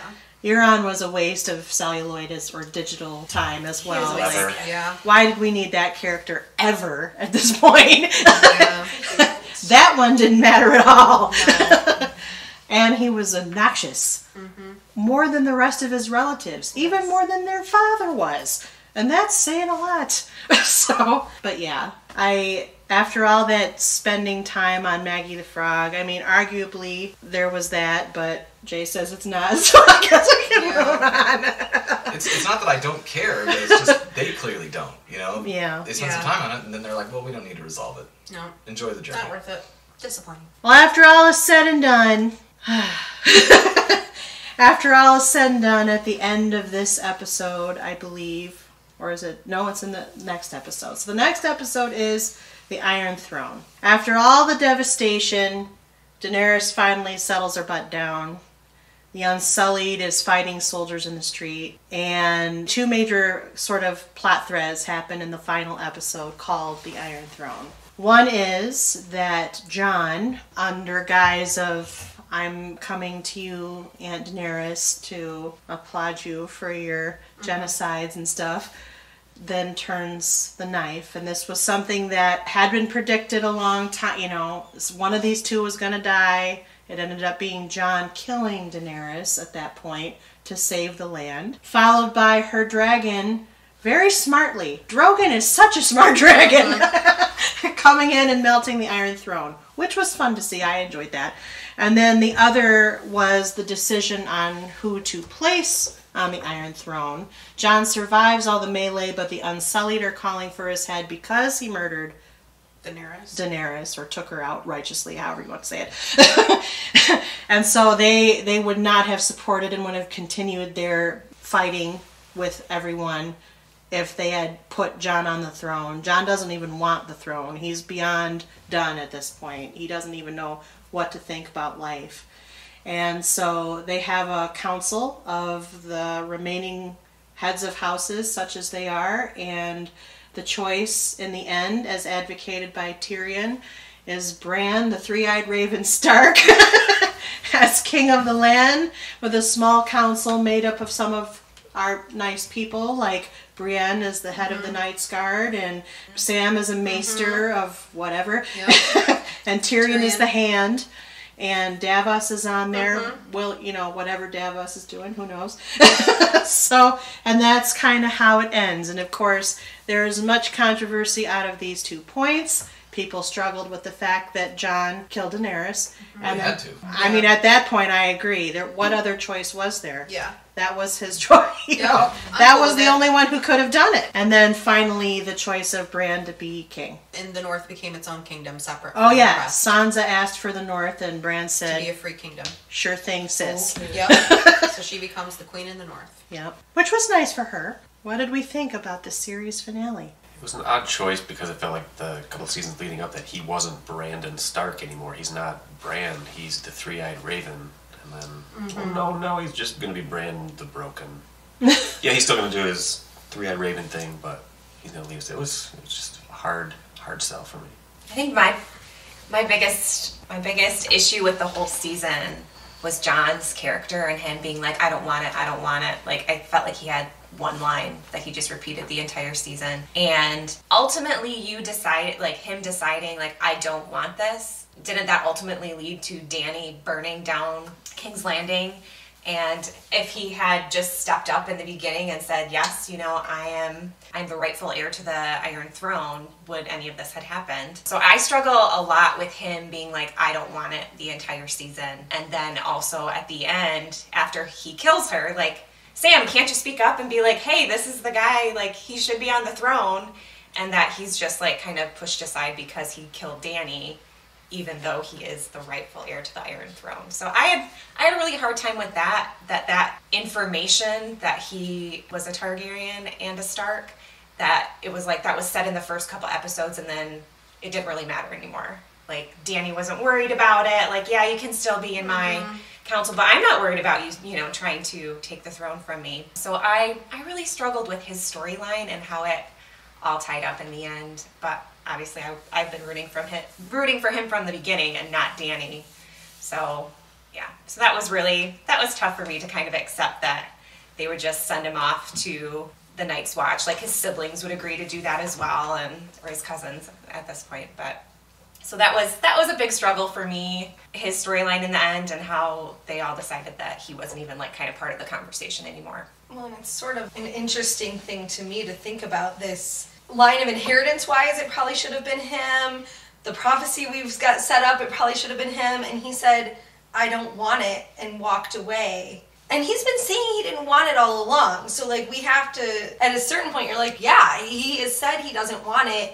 And it was interesting to see, would he step up and do the thing he didn't want for the good of humanity? And he just, like, didn't. Yeah, like, out of duty. Like, his whole, I feel like, his character, like, from the beginning, it's all been about family and duty and honor. And it was like, oh, I don't give a crap about that anymore. Like, I just don't want it. What about the idea that the Unsullied and the forces behind Daenerys were calling for his head?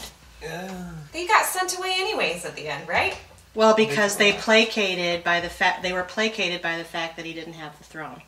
It wasn't him. He was just banished. the army of the Unsullied, sans dragons. And how many of them are even forces. left after all that? The people, I mean, Daenerys burned King's Landing, but it's just the people of King's Landing. They weren't an army of themselves. They're just stupid people in King's Landing and whatnot. I have a hard time. I had a hard time believing because they were like, well, the Unsullied wants this, and I'm like, what position are the Unsullied in to negotiate anything? So I didn't necessarily like that. Not to always draw from Lord of the Rings, but I'm going to draw from Lord of the Rings here. I said before, because in previous podcasts, you know, they talk about, like, once Jon realizes he's Aegon, he's going to want the throne. I'm like, he said no. And to me, that's a very tropey kind of thing. In Lord of the Rings, there were, in the main Gondor house, there was Boromir, who dies in a Fellowship of the Ring, and he's on the Fellowship, and he's tempted by the Ring's power all the time, and he ultimately redeems himself a little bit, but he gets killed in their retreat and whatnot, and he has his brother Faramir that we meet in the later sort of things. And what I liked that the movies did as opposed to the books is that Faramir in the books, like, he is there and they're like, yeah, well, we've got this ring and your brother was tempted, and Faramir says, I don't want anything to do with the ring. I don't want power, I don't want any of that stuff. And I mean, Faramir was just the goodest of dudes and did good dude things, and he was just, you know, there's always like this one good dude who is just like almost, you know, uncorruptible in a lot of ways. And Jon Snow is our character here. He doesn't want power, he doesn't want the throne, he just wants to do what's right by the Snarks and all that sort of stuff. And what I liked that they did in Lord of the Rings, the movies, was they actually made Faramir tempted by the ring, because they're like, everyone's going to be tempted by the ring. It's the ring. And so, you know, the fact that Jon is just forever uncorrupted by the power, I sort of understood, but I didn't. Here's my thing. I know we all love Tyrion Lannister, and you've already mentioned, oh, he had this great speech and all that. It was a good speech. It was a good speech, but here's my thing. Why is anyone listening to him? Because we like him. We like him. Right. Why is anyone listening to him? And so the problem is that it was a fine speech and well acted, and Peter Dinklage is great and all that sort of stuff, but the whole speech, I'm sitting there going like, why is Tyrion deciding who's king? Well, the thing I will say, I did not love the choice of Bran. No. I don't think that was a wise choice. I could get behind Jon not being the holder of the throne. The one critique I would have for that, though, is that the whole secret that George used to allow this show to be made was Jon's lineage. Was the fact that he was the secret claim to the throne, the secret heir to the throne. And it seems to me like that should have paid off. I think the ending was very good for Jon Snow. I mean, the fact that he went with the wildlings, where his heart truly was, where he could go and maybe find somebody like Ygritte and settle down. But either Fine. way, he's hanging out with his BFF Tormund, so the Yeah, world's and good. Ghost is alive and up Yep. there, and hopefully he won't die dumb deaths like all the other direwolves did, except for Nymeria. That's all good. But when it came down to the benefit of Westeros, why was anybody listening to Tyrion? That's a good question, except for the fact that I don't think any of them are nearly as smart as he is anyway. Well, that they're would be not. my answer. Here's the thing. Putting Bran on the throne was this nice move where, like, Bran is, you know, he's uncorruptible. He's, you know, 'cause he's barely human, right? Right. And also, you know, this lust for power and everything like that. Like, Bran is actually going to, like, rule with some sort of heavy hand. So, like, for the kingdoms themselves, it's probably the best choice in the sense that it's not overly political, it's not overly ambitious, it's, you know, he's actually probably going to be a very steady, effective ruler and everything like that. But the whole show is predicated on, you know, in the Game of Thrones, you win or you die, right? Bran We wasn't sort of- even playing. Right. And we end the series just on this, it's pretty stable on the throne. Right. Which, in a way, shouldn't it be more fun if, you know, we have a little intrigue, like, going out on the end? I don't know. And him getting wheeled out of like the meeting room and just like, oh, you guys got this, I'm good. Yeah. Like, Yeah. So is that even ruling if you're not even a part of Well, it becomes any more sort of like conversation? the modern English monarchy, right? Where they're figureheads. They're not, and this is now going to be an elected position. I mean, we're So basically... you're saying his small council is Parliament. Yes. They have changed the nature of the throne. The old throne has been melted. Yeah. We've completely... They're redesigning what it means to rule, and it's going to be done by at least a group of people, and the figurehead will be elected. It is a complete change. The game has completely changed. The game is over. They all done lost collectively because all of their families are just routed. And the only, like, true monarchy that's going to keep happening is in the north, and the rest of it is going to turn into something that we don't know. Like, I actually was like, all right, because the game, it's game over. Like, you're fighting for this throne, it doesn't exist anymore. Like, it really is, that was symbolic of the, hey, this whole system is done. Yeah, the like, wheel's broken. Yeah, so Dani got it what she really wanted, did. just not in the way she expected. Well, she's the one that broke it, you know, and it was partially by her death that she broke it. She ultimately fulfilled that purpose. It's just that then it also frees John to go do what he wants to do. I mean, if this was Shakespeare, he'd be on the throne because that's his rightful place and order has been restored and then there will be peace in the land. But that was the old system. That's the old system, and now the system is gone, and that gives him the freedom to not have to... He knows he's leaving it in good hands. We have people who are going to work together with each other, and if they don't, then they're going to get in trouble somehow. And so he can step away and do the thing he really wants to do, even though it wouldn't have been what he could have done if the system hadn't been subverted. And Amanda, you very articulately now elucidated why I am okay with Game of Thrones. Why, as messy as the last season was, there was actually a point, and that was the point. That it was Daenerys who broke the wheel. That the system was changed, the throne was melted, they defeated all the stuff that was their previous stuff, and now the only thing they have to fight is their own natures in this new landscape. Is it hokey? Maybe a little bit. But there is an end point, and that is it the end point I would have wanted? Maybe not. But in the end, I liked that. And I can defend the show on that merit, given everything we've seen up until this point. That doesn't mean that season 8 wasn't kind of a shit show, Apple, don't censor us, for getting to that point. I agree with the execution being a sloppy mess that left you feeling unsettled 3/4 of the time you were watching it. So thank you for that, because I didn't know how to get the words out in just that way. Pleasure. Yay, she's a teacher. I am not. I do other things behind the scenes. Well, we managed in talking about the episodes, and that's why I designed the discussion that way, to hit on most of the major controversies and on many of our predictions that we had previously made in other episodes, which I kind of gave you. I don't know that we even need to go over really any of them, because we kind of talked about most of them. Even the Dragon Rider theory, which was my most favorite thing, and it never became a thing. And I was So like, sad, nah. I love dragons so Me much. too. I really wanted it to happen. I wanted everybody riding the dragons. We're going to need another series that has dragons, people. This is just all we need. It's coming. Well, as It's Kristen coming. said... It's coming. They killed one pilot, the Night of Heroes or whatever it was with Naomi Watts. That pilot, they shot it sucked, they canceled it. Yeah. So now they're making one of, like, what is it, House of Blood or...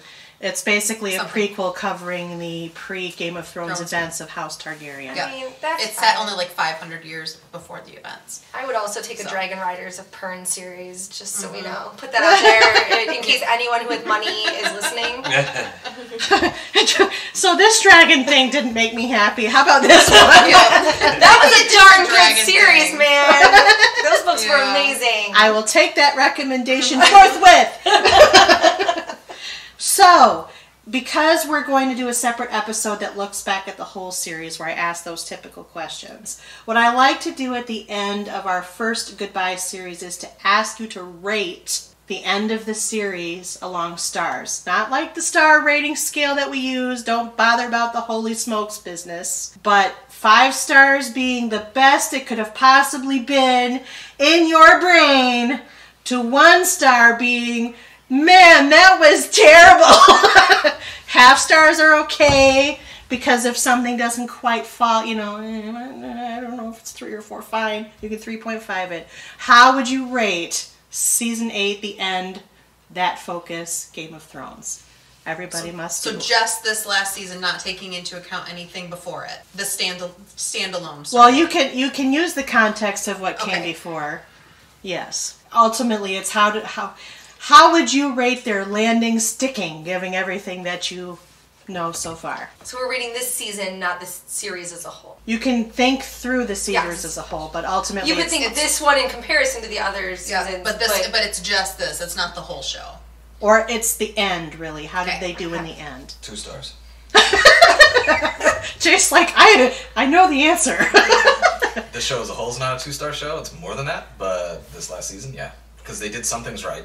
And like, as Amanda pointed out, like the end, like where everything ends up, it's fine. You know, maybe I would have liked to have the whole like power struggle continue, because I like the idea of like human nature can't ever be served. But like you said, where they ended it was fine, ultimately. But yeah, poor execution, 2 out of 5. I'm going to go a little higher. I'm going to give it a 3. That was higher than I thought you would give Yeah, it. it's middle of the road. Especially since you went 2.5 at Orange. Yeah, Orange was bad though. I'm going to give this one a 3. It was too rushed. Not enough development. Some things were very poor choices.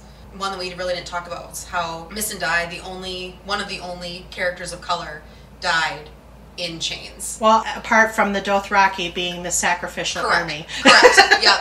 I felt like they really did her wrong, specifically with her death, and it was a little... That was questionable how they did that. But I'm going to stick with a 3. There were some good points. There were some surprises that I appreciated. So just middle of the road, but they really could have done a lot better. I'll say a 3 as well. And that's just in the grand scope of things that I watch. It's not the absolute best. It's not the absolute worst. It's not... It was fine. It was not as good as the other seasons. Other seasons I was really each week looking forward to watching. And this season I felt like I was holding my breath to see what they were going to do in a way that was going to make me angry. But I still think it was a decent show. Shrug. Go right down the middle. I say 2.5. They scratched the itch enough. They wrapped it up. I'm okay with the ending, but yeah, just the delivery for me was just the disappointing factor. Just completely satisfied. You invest time and energy. We don't deserve anything that we started off, but at the end I was like, okay, that's the end. Okay. But I guess it's the standalone for the season. I was 2.5. I'm going to give it a 3.5. Just because the people that I was most invested in, I liked the way that it was tied up for them, especially the Stark girls. I was pretty disappointed about where John ended up. But yeah, my qualms are the same as everybody else, that it was too short, there wasn't enough development. And I do feel like it was a disservice to the fans, especially as long as we've been watching this show, and that they just clearly had more important things to get to, and let's just wrap this up as quick as we can and move on. I think everybody felt that. Kind of, that's where they lose the 1.5 for me. I would echo 3.5. I think about my rating scale, usually 3 is there's things I like and things I don't. I would say I liked more things than I didn't out of this last season, but there are, everything we've been saying, there were missteps along the way. I'm not going to deny that. I don't think anybody can. You know, even the most diehard fans are going to look at this last season and say, why? You know, why here? Why this? Why that? And not, again, you know, like everybody's been saying, it's not what we're owed, it's why. You know, you're the ones who established your own rhythm. Now you have changed the song a little bit. And you didn't really give us a reason or the development for the reason. You can maybe extrapolate the reason based on what you know, which is the argument. But ultimately, they didn't do as well as they could have. It's still probably going to be one of my all-time favorite shows. I'm not going to lie.